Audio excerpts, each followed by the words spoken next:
Vamos a prepararnos y a ponernos de gala porque tenemos un aniversario que celebrar. Y no es un aniversario cualquiera, son 40 años los que celebra Profetas de Mueble Bar sobre los escenarios. Con ellos estaremos charlando. También hablaremos con una bailaora de flamenco internacional. Lo curioso es que haya llegado desde Canarias hasta esa posición. Esperamos tener una conversación interesantísima con María Juncal. E igualmente llamativo es que desde Canarias en los años 70, Octavio Saya partiera hacia Nueva York y allí se acabase convirtiendo en uno de los comisarios de arte más importantes del mundo. Será un honor recibirle en el plató de El Mundo que Viene. Será el tiempo de conversar aquí en El Mundo que Viene en Televisión Canaria. Enseguida.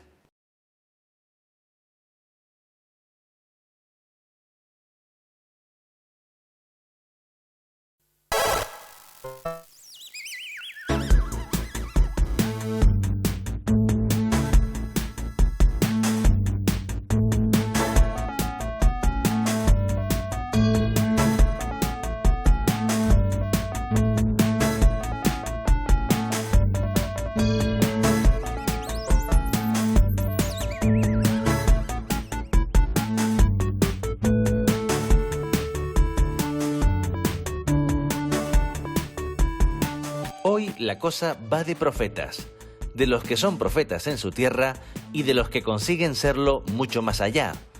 Porque no deja de ser curioso que la canaria María Juncal se haya convertido en una estrella internacional de algo a priori tan poco canario como el baile flamenco.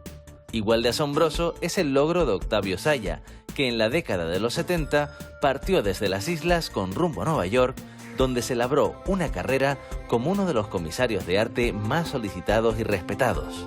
Y luego, por supuesto, están los profetas de Mueble Bar. Con ellos conversaremos y celebraremos 40 años de mucho teatro, muchas risas y mucho amor a la profesión. Es hora de conversar, hora de adentrarnos en el mundo que viene.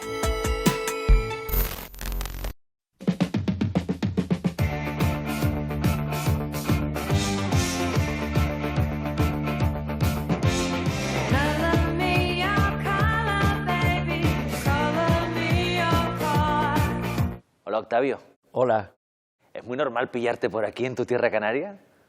No, no es muy normal, particularmente en estos tiempos de pandemia, pero vengo a menudo. Lo que pasa es que te nos has ido hace mucho tiempo. 43 años. 43 años, pero también nos has hecho buena carrera, ¿eh? Es impresionante desde aquí, desde las islas, saber que alguien que justamente que emprendió ese camino, además en los 70, con lo que eso tenía que significar, 78, ha conseguido estar en donde te has abierto camino, ¿no? Entre el mundo del arte, el más pujante, ahí en Nueva York, y siendo uno de los comisarios más respetados. ¿Eso cómo se hace, Octavio?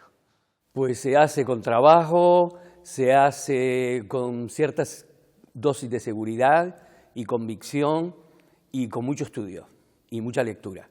Yo tuve la fortuna de conocer a ciertas personas que me ayudaron a acceder a ciertos aspectos del mundo del arte y poco a poco pues me fui adentrando en circunstancias y situaciones que en aquellos momentos no me esperaba. En principio yo fui a Nueva York por 4 años y fui para estudiar una corriente vanguardista que era el movimiento Fluxus, sí. Pero una vez que llegué allí ya me entusiasmé con la ciudad y entonces tuve, gracias a lo que yo llamo mi mentor, que fue José Miguel Ullán, el poeta, que me nombró corresponsal cultural en Nueva York para Diario 16. Después también lo fui para Cambio 16 simultáneamente, y ya como en España no había ningún corresponsal cultural, prácticamente yo era el único corresponsal que había para toda la prensa cultural española en el extranjero. Y entonces eso ya me abrió pues muchísimas puertas en muchísimos sitios, claro. ¿Y Nueva York abre los brazos a un canario que llega y que quiere hablar del mundo, de su mundo, de la cultura? Bueno, en el fondo lo que pasa es que yo inmediatamente me integré dentro de la sociedad neoyorquina en el sentido de que yo realmente no frecuentaba nada que tuviera que ver con otra cosa, sino lo que sucedía en Nueva York. Yo estaba como corresponsal escribiendo sobre todos los acontecimientos, pero también aprovechaba circunstancias como por ejemplo el día en que le dieron el premio Nobel a Octavio Paz, que se encontraba en un hotel de Park Avenue, y yo fui a entrevistarlo a las 6 de la mañana, que me llamaron desde Diario 16 para que tenía que ir. Esas circunstancias no las puedes preparar, esas circunstancias se te presentan en la vida, y entonces afortunadamente yo estuve en una situación que me favoreció a mi desarrollo y a mi posicionamiento. Y luego, de repente, das ese salto, además de escribir sobre arte, a montar saraos artísticos, ¿no? Sí, eso fue porque asumí que el mundo neoyorquino era un mundo, aunque te parezca sorprendente que lo diga, provinciano. ¿Por qué? Porque en las noticias solo ven su país, no lo ven incluido en el globo, en el mundo, sino sencillamente hablan de su país, del tiempo de su país, de lo que pasa en el país, etcétera, etcétera, a menos que hayan invadido otro. Entonces yo asumí que la mayoría de las exposiciones que se celebraban en los grandes museos y que yo cubría para la prensa estaban basadas en artistas occidentales, europeos y americanos, norteamericanos. Pero difícilmente encontraba artistas de Latinoamérica, artistas africanos, artistas de Asia, eso era muy raro. Entonces yo empecé a especializarme en artistas del otro lado, artistas que no tenían acceso en el mercado, acceso en las galerías, acceso en las instituciones. Y entonces como decidí dejar a un lado el periodismo y me dediqué exclusivamente a la crítica, que ya la ejercía, pero quiero decir, no como comisario o curador de exposiciones, sino un señor que hacía exposiciones. Mi interés no era participar o formar parte de un equipo museístico, sino ofrecerle a las instituciones mis propuestas curatoriales. Por ponerle una visión así muy canariocentrista a lo que viviste, a lo que te has encontrado en Nueva York, me pregunto si en ese Nueva York de los años 70 que tú empezabas a descubrir, ¿encontraste alguna huella del paso, por ejemplo, de César Manrique unos años antes? La verdadera razón por la que yo me fui a Nueva York fue por César Manrique. César Manrique me contrató para yo vivir con él como su secretario durante cerca de 5 meses y yo me marché a Lanzarote y a elaborar todo un nuevo currículum a partir de sus diarios, de sus tarjetas, de sus cartas, etcétera, que él no había recopilado y que se había incluso olvidado de muchos personajes que había conocido, de incluso actividades que él había realizado, etcétera. Él estaba representado por la más importante galería en 1963, que era la Catherine Viviano, que luego era como la Leo Castelli en los 80, ¿me entiende? Él estaba representado por lo más importante de la galería neoyorquina. Él estaba en la cúspide real del arte, no por su trabajo ecológico, que era completamente desconocido y que todavía él estaba en ello, sino por su pintura. Y porque parte de ese trabajo no se puede trasladar a una galería, ¿no? Hay que ir sobre todo a Lanzarote a verlo, ¿no? Porque si no, a lo mejor su estatura sería mayor mundialmente. Exactamente, ¿no? Bueno, como lo es en Alemania, pero no en América, aunque, por ejemplo, los cultivos, la forma arquitectónica de los cultivos de Lanzarote forman parte de todo un reportaje que hay de fotografías en el Museo de Arte Moderno, en el MoMA de Nueva York. Es decir, se conocen ciertos aspectos, no se conoce para nada el aspecto realmente ecológico, importantísimo, medioambiental de César Manrique, sino en España y en Alemania. Pero en cualquier caso, volviendo a tu pregunta, fue César precisamente el que me convenció que me marchara. Yo había estado durante 4 años, no quería ir a la mili, yo era en ese momento bastante antifranquista, estaba involucrado con las políticas de extrema izquierda, etcétera, etcétera, y yo me marché de España primero a París durante 4 meses y después me marché a Ámsterdam. Pero ya sabes, para un canario que de repente aparece viviendo bajo la dictadura, aparece en lugares de tal despilfarro imaginativo y cultural como Ámsterdam o París, te vuelve un choque cultural absoluto.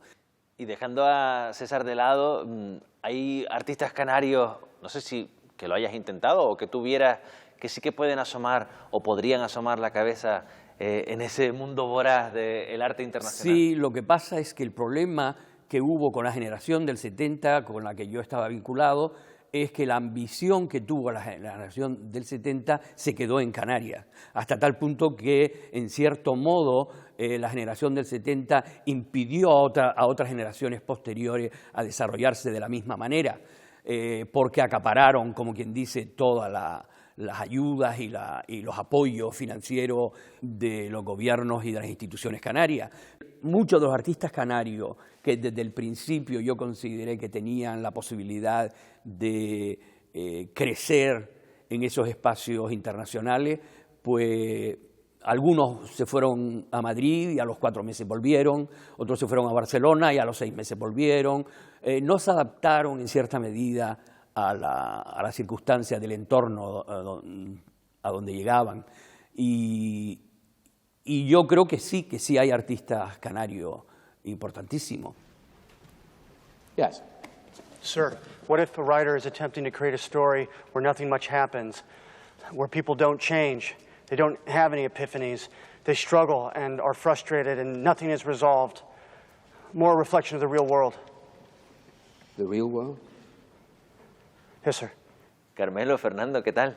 Muy bien, Muy bien, encantado de verte. estar aquí contigo. Qué bien les veo, para Gracias. estar cumpliendo 40 años. Tú que ¿Sí? nos miras con buenos ojos. Tenemos algunos más de 40, ¿eh? A lo que no llega todo el mundo es a cumplir 40 años con un proyecto y un proyecto teatral, así que... Bueno, ya 41, ¿eh?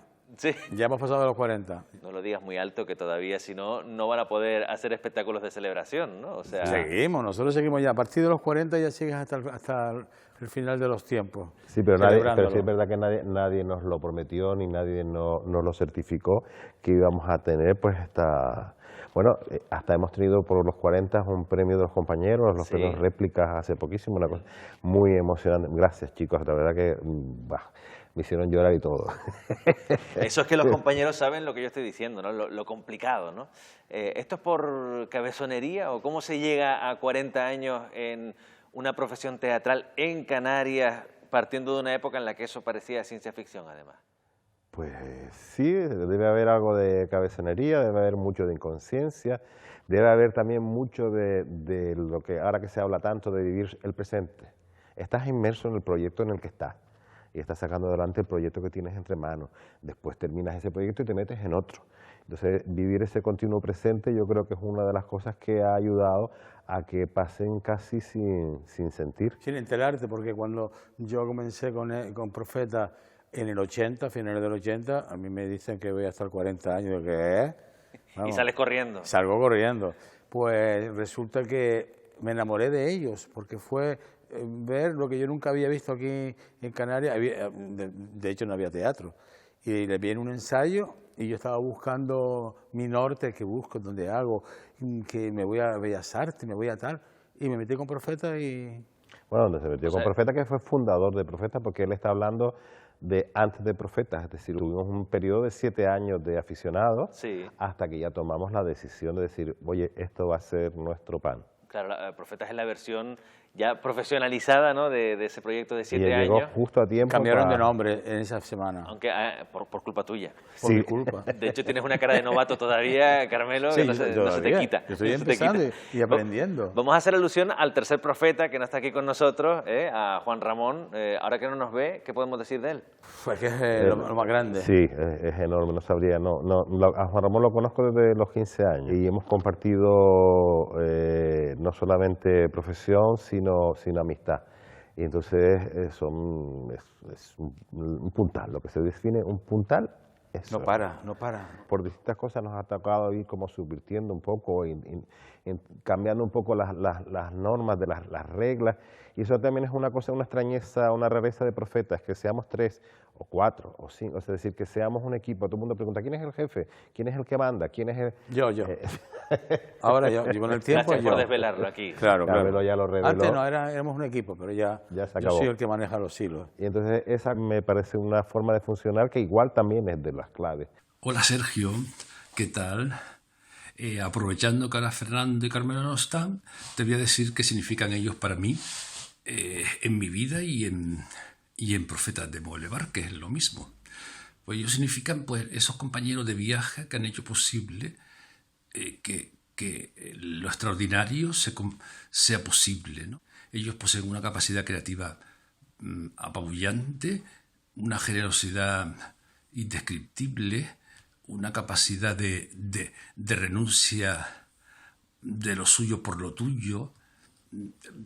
Somos absolutamente independientes y a la vez muy dependientes de nuestro proyecto, y sobre todo yo les agradezco haber hecho que lo extraordinario sea posible. Adiós, amigos, y hasta muy pronto. Están las tres patas de Profetas y luego hay una cuarta que siempre está ahí presente en el recuerdo, y más ahora que estamos de aniversario, que es Juan de la Cruz. Oiga, amigo, si le molesta la barba, ¿por qué no se la corta? ¿Qué significaba para Profetas? ¿Qué significó en cuanto al teatro en Canarias? ¿Y cómo se va el grupo también rehaciendo una vez que él ya no está? Yo lo que aprendí lo aprendí de Juan al principio. Él me enseñaba mucho, pero es que era muy polifacético. Él era actor, era guionista, y después tenía un carisma. Pintor, dibujante. Era pintor. Él era el centro, él donde fuera, la gente se reía con él, con sus ideas, con las ocurrencias que tenía, y entonces tenía mucha gracia y en el escenario era muy fuerte, y yo creo que aportó mucho, y aquí en Canarias yo creo que dio un buen empujón. Sí, la pena es que muriera muy joven, murió A pues, los 33. arrancando los 90. Juan era súper carismático, era tremendo. Murió un 27 de marzo, es decir, murió el Día Mundial del Teatro, es decir, no podía ser de otra manera, tenía que ser significativo en donde quiera que fuera.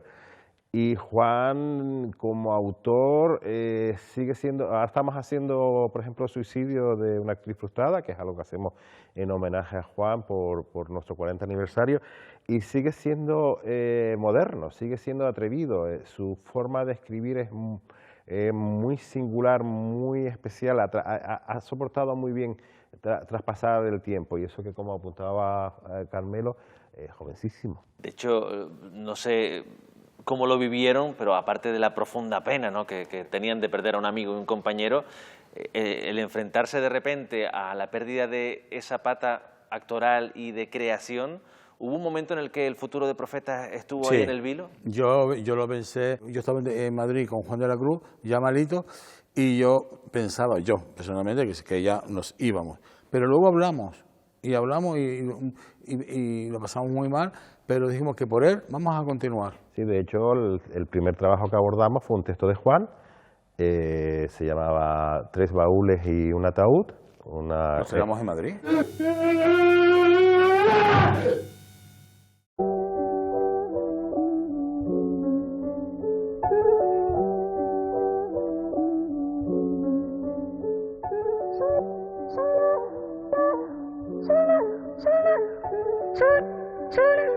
Hola María, Buenas. encantado de saludarte y con muchas ganas de recibirte, que te vienes a bailar a tu tierra, ¿no? Sí, la verdad es que parece que no iba a llegar ese momento, pero sí va a llegar, va a llegar. Permíteme que me centre un poquito para quien no conozca exactamente tu trayectoria, o al menos el tramo de tu trayectoria que te llevó hasta donde estás ahora. Nos puede resultar curioso que una de las bailadoras flamencas de más reconocimiento mundial justamente haya surgido en Canarias, ¿no? Pues mi familia no es canaria, se hizo de la isla y la tomó como su casa, pero no son de allí. Y ya llegaban con una tradición flamenca por la parte de mi madre, que es la familia Borrul. De hecho, Trini Borrul logró muchas cosas importantes alrededor de la danza española, y luego se afincó en Las Palmas, donde impartió clases durante años. Fue mi primera maestra. Mi abuela me llevó con ella, era yo muy niña.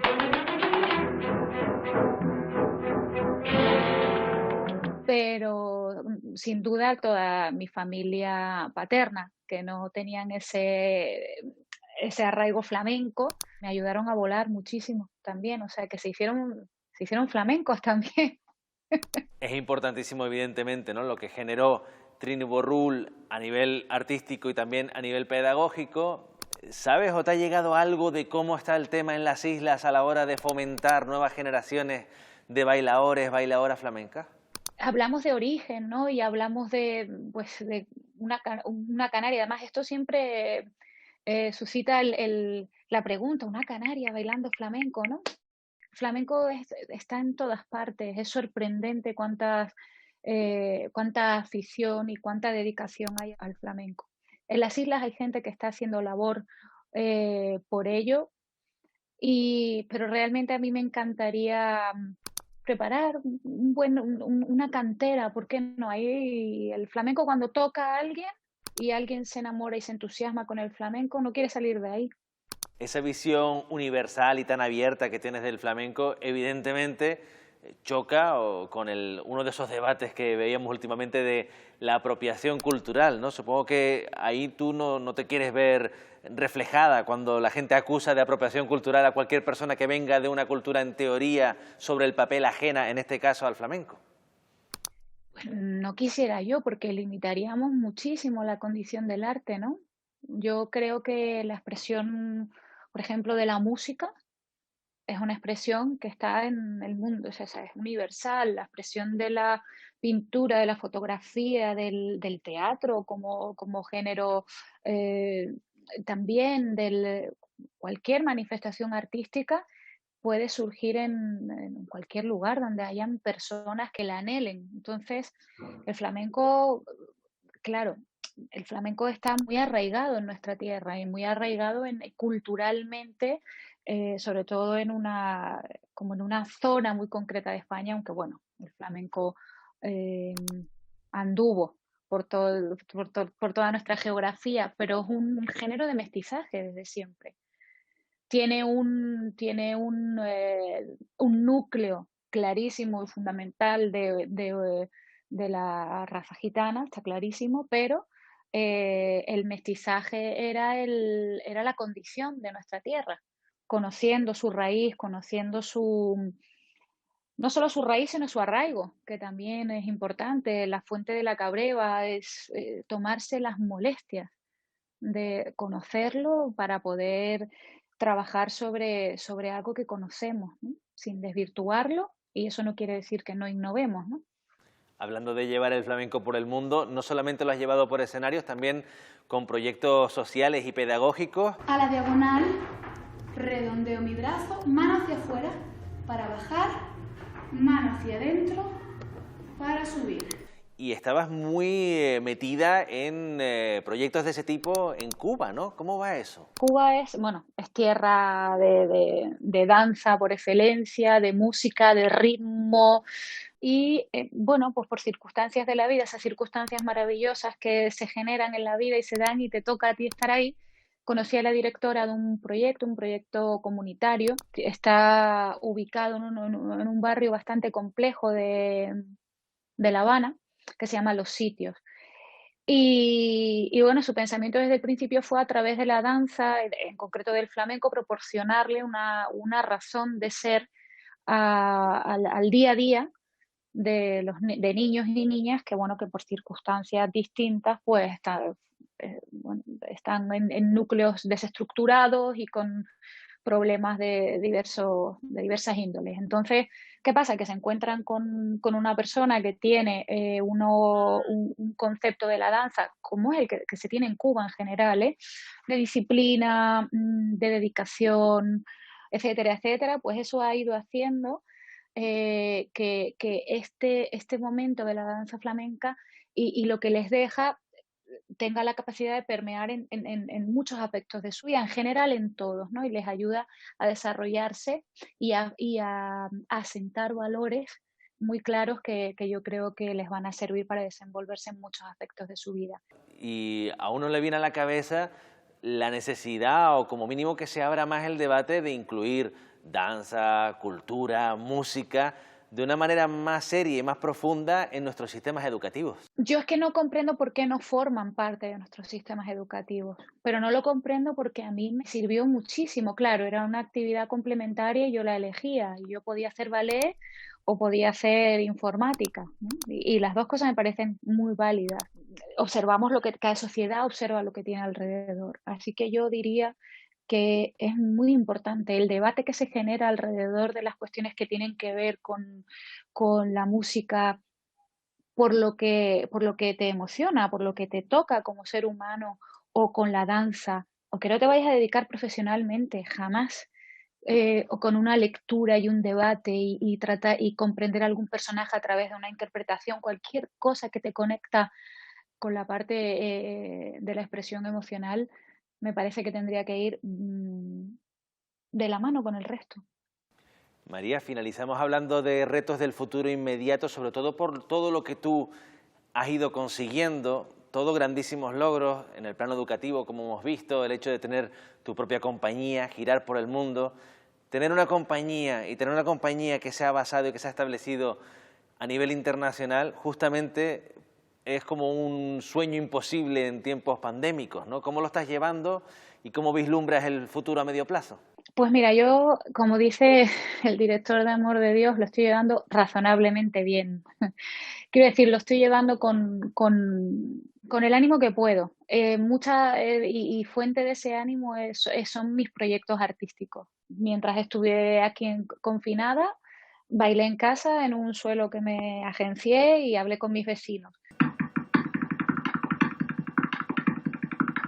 Obviamente no estaba en un escenario, pero sentía que estaba conectada con mi profesión, con mi trabajo, que no le estaba faltando a mi disciplina y que seguía en mi camino. En estos tiempos se lleva hablando con los demás, compartiendo lo que te falta, ¿no? De lo que careces, de lo que adoleces en este momento, para tratar de tirar los unos de los otros, ser solidarios con todo aquel que necesita seguir disfrutando del arte y que necesita seguir disfrutando de la música y de lo que nosotros hacemos en este caso, porque vamos a poner nuestro granito de arena en esta sociedad y en este momento para salir adelante.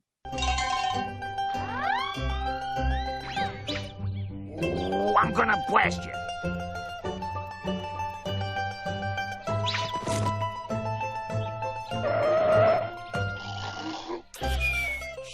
Oh, shucks. Es evidente que has acabado dominando lo que rodea a los artistas, su propio trabajo. Eso, pues no sé si decir eso famoso de no tienes secretos para ti, pero te pregunto por algo un poco más complejo. ¿Has llegado a entender el mercado del arte? Bueno, tienes que diferenciar entre el arte y el mercado del arte. Sí, es como, por eso decía. Es como decir, hay que diferenciar entre el mecánico de automóviles y el que te vende el Volkswagen. ¿Me entiendes? Es decir, son dos campos completamente diferentes. Yo no me he interesado nunca por el mercado del arte. Me he vinculado a él a partir de las ferias de arte internacionales, pero lo que yo no voy a hacer es suplantar el trabajo de una galería, porque yo ni vendo ni sé vender. Pero el mercado acaba seleccionando a los mejores o se quedan muchos por el camino. No solo se quedan muchos por el camino, como hemos visto en la historia del arte. Ahora mismo estamos reivindicando en los últimos 30, 40 años el papel de las mujeres que fueron olvidadas. Ahora mismo la mujer tiene una presencia mucho más fuerte. Eso demuestra que realmente el mercado no está tanto interesado por el arte en sí mismo, sino por el valor de lo que compra y por una especie de especulación económica que no va necesariamente del lado de la importancia que pueda tener la obra de arte.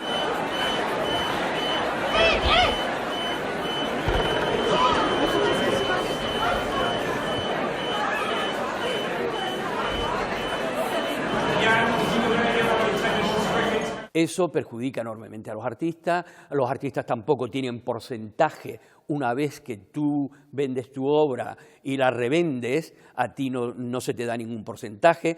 Algunos artistas han sido destrozados por el mercado porque se les encumbró en un momento determinado, como el famoso caso de Sandro Chia, el artista italiano de la Transvanguardia.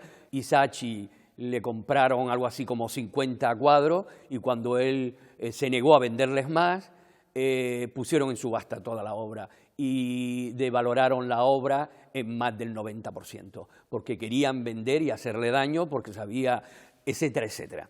Antes de finalizar, aunque podríamos hablar de muchísimas cosas, pero por hacer así una breve pincelada de algunos aspectos, me gustaría conocer tu opinión sobre lo que nos deja el escenario post-pandémico en el mundo del arte, ¿no? El dilema por el que están pasando prácticamente pues, todos los que se dedican a muchos sectores culturales, pero en el caso tuyo, pues el dilema de muchos museos, el parón del fenómeno de las exposiciones temporales, el dilema de las galerías, es decir, toda la estructura que ahora uno ve como un castillo de naipes. ¿Qué crees que quedará después de todo esto? Lo que llamábamos normal, afortunadamente, ya no puede repetirse. Y digo afortunadamente porque realmente el arte estaba dándole demasiado protagonismo al mercado, por un lado. Por otro lado, era como una carrera constante de acceso y de fama. Todo eso hay que revisarlo. Ahora, en este momento, para mí, lo más importante es que todos colaboremos, que el trabajo sea colaborativo. Eso, para mí, es una pregunta importantísima la que me hace, porque realmente yo he reflexionado sobre ese tema y creo que lo más importante, esos dos temas que te he comentado, solidaridad y colaboración. Si no seguimos adelante en esos términos, y no me refiero solo al arte, sino a la vida, estas circunstancias ya sabes cómo, a lo que nos conducen.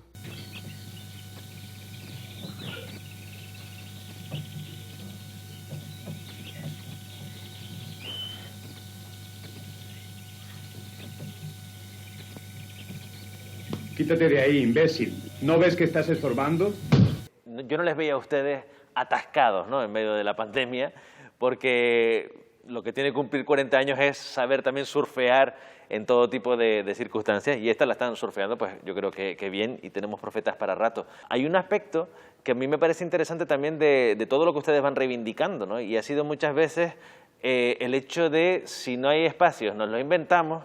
Eso por un lado, y luego el buscar o reivindicar, y creo que todavía no lo han conseguido del todo, que las compañías canarias puedan hacer eso que se llama la residencia, que todavía, bueno, nos suena como extraño, han hecho experimentos, a veces les prestan un sitio una vez al mes, pero lo que a ustedes les gustaría es el poder tener un sitio donde una compañía hiciera temporadas, ¿no? Nosotros llevamos tiempo, nosotros desde hace 20 años o más empezamos con una sala buscando un sitio para nosotros. Hemos estado en muchos sitios de aquí de la isla.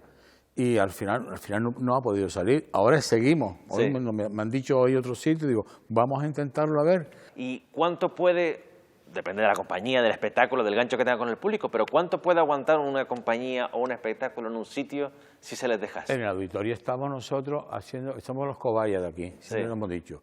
Entonces, hemos hablado con los programadores del auditorio, nos han dejado la sala para hacer lo de suicidio de una actriz frustrada, temporada, lo que se llama temporada entre comillas. Vamos un día o dos al mes, pero llevamos ya 3 meses. No, eso no está mal. Pero yo te decía lo de Cobaya en el auditorio porque nosotros no es que pretendamos estar ahí fijos, sino lo que queremos es que las demás compañías canarias hagan lo mismo después, vayan por ahí, vamos a taquilla, allí vamos, pero tienes que arriesgar, es lo que tú inviertes. En plena pandemia ustedes han estado, pues eso, celebrando como se puede el 40 aniversario, haciendo espectáculos en teatro, readaptando, ¿no? En streaming, que se dice ahora. Hemos promocionado hace poco también Galdós en bibliotecas, en trabajos que cada actor se filma desde casa, después se envía. Tenemos que evitar un poco el contacto directo, pero afortunadamente los espacios teatrales se promocionan y son como muy seguros. Entonces hay unos protocolos complejísimos. Hay a veces que duplicar el personal porque del escenario hacia afuera hay un personal que no puede entrar del escenario hacia adentro. Es decir, tenemos una serie de cosas, así hemos hecho con el arte de la mentira política, que es circular, lo hemos hecho recientemente en La Granja. Una vez al mes en el Auditorio Alfredo Kraus pues está el texto este de Juan con Hermi Orihuela, y va a estar hasta junio. Y bueno, pues de un aforo de una capacidad de 200, pues se reduce a 50, 60 espectadores. Es decir, hay mucho ancho. Pues a todos los que se sientan profetas, felicidades, felices 40 años y nos vemos en los próximos. Muchas gracias a los dos. Pues Muchas venga, gracias a ti. te esperamos.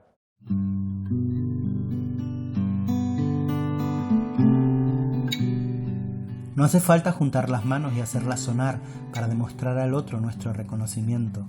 Hay muchas formas de dar aplausos. Nuestro cariño y nuestra gratitud se pueden devolver sin hacer ruido.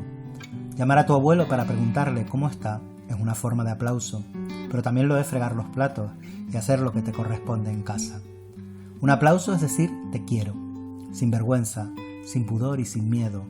Te quiero. Aplausos son las muestras de afecto y los cuidados. Yo no sé cuántos aplausos te has guardado, cuántos dejaste de dar por miedo al que dirán, cuántos escondiste porque nadie más aplaudía. Lo que sí sé es que no se puede aplaudir eternamente. Un día vas a hacerlo y a quien quieres devolverle algo ya no está. No te quedes con ningún aplauso que dar. No te olvides de que la ovación sea en vida para que absolutamente todo el mundo la pueda recordar.